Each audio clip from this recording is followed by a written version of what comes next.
Hello friends, চলে এসেছি আরও একটি নতুন ভিডিও নিয়ে। অন্ধ্রপ্রদেশের একটি স্পেশাল রেসিপি ব্যাম্বু চিকেন।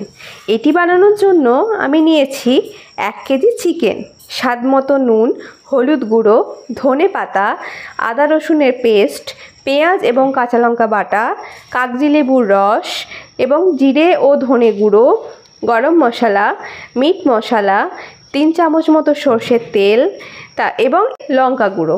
ভালো করে এটাকে মিক্সড করে নিয়ে 1 ঘন্টার মতো ম্যারিনেট করে রাখতে হবে। তারপর আমি দুটো কাঁচা বাঁশকে নিয়ে ভালোভাবে পরিষ্কার করে নিলাম। এর মধ্যে চিকেনগুলোকে একটি একটি করে ভরে নিয়ে কলা পাতা দিয়ে ভালো করে মুখটা বেঁধে দিলাম। উঠানের মধ্যে ইট দিয়ে একটি উনুন বানিয়ে পুড়িয়ে পুড়িয়ে ব্যাম্বু চিকেন তৈরি করে দিলাম। তো বন্ধুরা দেখো, রেডি আমাদের ব্যাম্বু চিকেন।